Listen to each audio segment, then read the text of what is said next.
Villain இல்ல, தப்பு பண்றவங்க இல்ல, கண்டுக்காம போனா அவன் சாதாரண மனிதன். 10 11.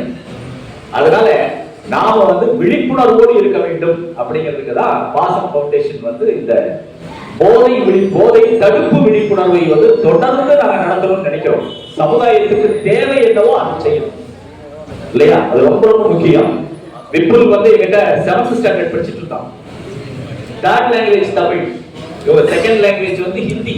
3 தலைமுறையாச்சு இங்க தமிழ்நாட்டுக்கு 3 தலைமுறையாச்சு. இவரோட பிசினஸ் என்னன்னா துணி பர்ச்சேஸ் பண்றது, சேல்ஸ் பண்றது, வாங்குறது, விற்கிறது, இதான் அவருடைய வேலை. அது இவன் கடையில ஒரு 10 நிமிஷம் இருந்தீங்கன்னா ஓடிடுவீங்க.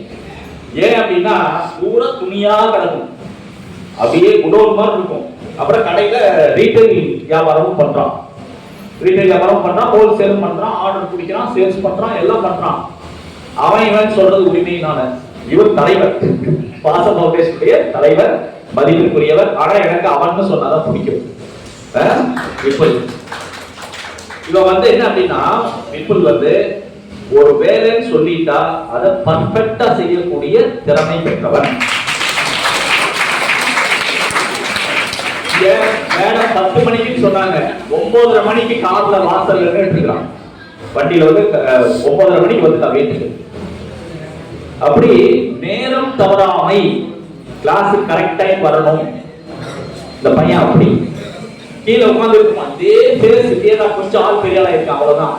சின்ன பையனா யூனிஃபார்ம் போட்டு, நாங்க இந்த 3rd லாங்குவேஜ்க்கு தனியா கிளாஸ் ரூம் தர மாட்டாங்க, ஸ்டேஜ்லயே போட்டு ஒரு ஓரமா சேர் போட்டு நான் உட்கார்ந்துருப்பேன். ஒரு 6-7 பசங்க தான் இருப்பாங்க 2nd லாங்குவேஜ் 3rd லாங்குவேஜ்க்கு.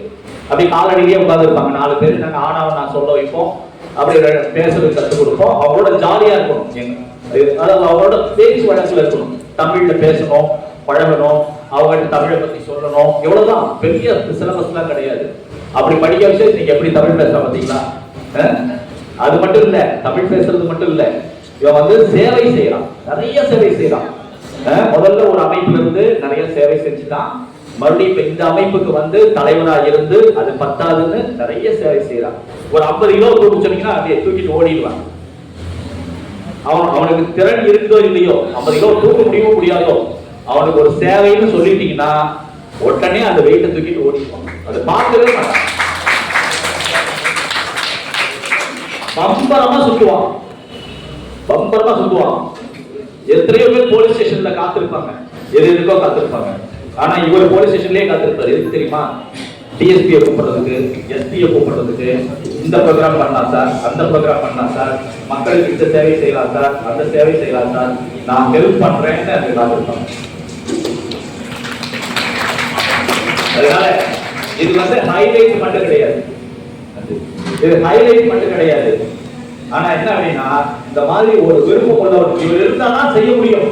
பாசம் ஃபவுண்டேஷன் விப்புல் இருந்தாதான் செய்ய முடியும் அப்படிங்கிற அளவுக்கு அவர் நல்ல கடுமையாக உழைக்கிறார், திட்டங்கள் தீட்டுகிறார், செயல்படுத்துகிறார்.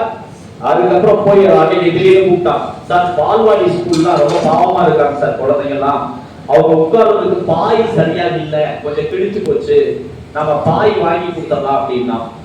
சரி எங்க வரணும்னு சொன்னேன். சார் ஒரு 10 நிமிஷம் தான் சார், இங்க வாங்க அங்க வாங்கன்னு இடத்துக்கு சொன்னான்.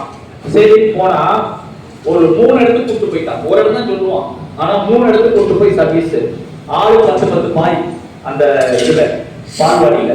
அப்புறம் பாய் மட்டும் தான் கொடுக்குறாங்க பார்த்தா அதுக்கு இன்னொரு ஸ்பான்சரை வேற பிடிச்சிட்டான்.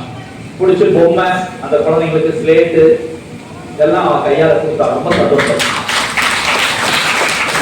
செயல்பட்டு கொண்டே இருக்கு.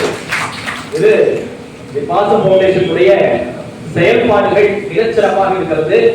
இவனுக்கு ஒரு டீம், பெரிய டீம் இருக்குது. இவனுக்கு அடக்கி வாசிட்டு இருக்கான், பெரிய டீம் இருக்குது. நிறைய கல்லூரிகள்ல, பள்ளிகள்ல நாங்க போய் தொடர்ந்து மொபைல்